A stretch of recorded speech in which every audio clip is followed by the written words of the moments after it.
நம்ம உபவாசிக்கிறது, ஆராதிக்கிறது, கர்த்தருடைய வார்த்தையை வாசிக்கிறது, தான தர்மம் செய்யறது, ஐக்கியத்தை மெயின்டைன் பண்றது, சபை ஆராதனைக்கு ஒழுங்கா வர்றது, மற்றவர்களுக்காக பரிதபித்து ஜெபிக்கிறது, இடைவிடாம ஜெபிக்கிறது, நிறைய விஷயங்கள் சொல்லிக்கிட்டே இருக்கலாம்.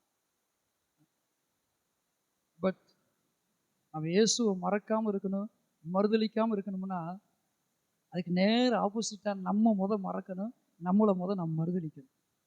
கவனிங்க, அவருடைய வாழ்க்கையில இயேசுவை மறக்காம இருக்கணும், மறுதளிக்காம இருக்கணும்னா என்ன நான் மறக்கணும், நான் என்ன மறுதளிச்சு பழகணும். என்ன செய்யணும்? நான் யாருன்றது நான் மறக்கணும், என்னுடைய மேன்மை என்னன்பதை நான் மறுதளிக்கணும். அல்லேலூயா.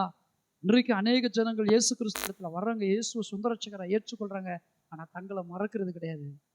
என் குளம் எப்படிப்பட்ட குளம், சின்ன குளமோ பெரிய குளமோ, என் கோத்திரம் எப்படிப்பட்ட கோத்திரமோ, எங்க வகையார் எப்படிப்பட்ட வகையாரோ, எனக்கு வச்சிருக்கிற பேர் எப்படின்னு தெரியுமா, என் குளத்துல என் கோத்திரத்துல இந்த வீரனுடைய பேரு,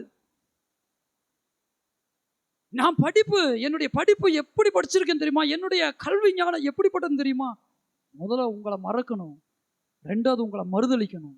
மறுதளிக்கிறதுனா என்ன, மறக்கிறதுனா நமக்கு நல்லாவே தெரியும். மறுதளிக்கிறதுனா என்னதுங்க, தெரியாதுன்னு சொல்லணும். பிசாசும் கூட வந்து சொல்லுவான், இயேசுவை நீ ஏற்றுக்கொண்ட, அட்டா நீ எவ்வளவு பெரிய கல்விமான், நீ எவ்வளவு அழகா படிக்கிற, எவ்வளவு அழகா பிரசங்கிக்கிற சொல்லி எனக்கு தெரியாது. அதெல்லாம் பிசாசு உங்களுடைய சிந்தையில வந்து பேசுவான்.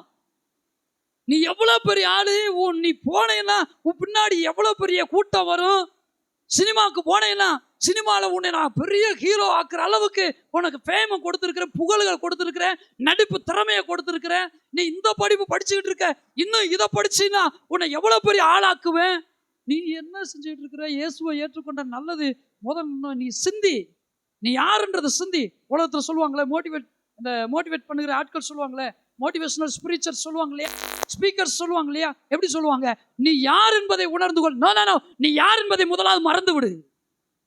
நீ யார் என்பதை உலகத்துக்கு காட்டு என்று சொல்வாங்க. நோ, நீ யார் என்பதை மறுதளித்து விடு. நீ யார் என்றும் நீ எப்படிப்பட்டவன் என்பதை இந்த உலகத்திற்கு காட்ட நீ முயற்சி செய்கிற போது இயல்பாகவே தானாகவே நீ கிறிஸ்துவை மறக்க ஆரம்பித்து விடுவாய், கிறிஸ்துவை மறுதளிக்கவும் ஆரம்பித்து விடுவாய். இந்த உலகத்திலே மற்றவர்களை உற்சாகப்படுத்தும்படி பேசுகிற பேச்சாற்றல் நிறைந்த அநேக பேச்சாளர்களுடைய பேச்சுகளை கேட்டு கிறிஸ்தவர்களும் மயக்கி இழுக்கப்படுகிற காலகட்டங்களுக்குள்ளாக வாழ்ந்து கொண்டிருக்கிறோம். இன்றைக்கு அநேக கிறிஸ்தவர்கள் அப்படிப்பட்டதான பேச்சை கேட்டு மயக்கி இழுக்கப்பட்டபடினாலே இன்றைக்கு இயேசுவை மறுதளித்தும் போனார்கள், மறந்தும் போனார்கள். இயேசுவை இன்றைக்கு மறந்தும் போனார்கள், மறுதளித்தும் போனார்கள். இகலோக வாழ்க்கையை, இந்த கொஞ்ச கால ஜீவியத்தை சதம் என்றும் பெரிதென்றும் நினைத்து நான் யார் என்பதை உலக அறிந்து கொள்ள வேண்டும், என் ஊர் அறிந்து கொள்ள வேண்டும், என் தெரு அறிந்து கொள்ள வேண்டும், என்னுடைய ஜனங்களை அறிந்து கொள்ள வேண்டும், என்னுடைய தலைமுறையை அறிந்து கொள்ள வேண்டும் என்று வீண் காரியங்களை, வீண் சிந்தைகளை அவருடைய வாழ்க்கையில கையில் எடுத்து இன்றைக்கு என்ன செய்கிறார் என்றால் தங்களை உருவ குத்தி கொண்டிருக்கிறார்கள்.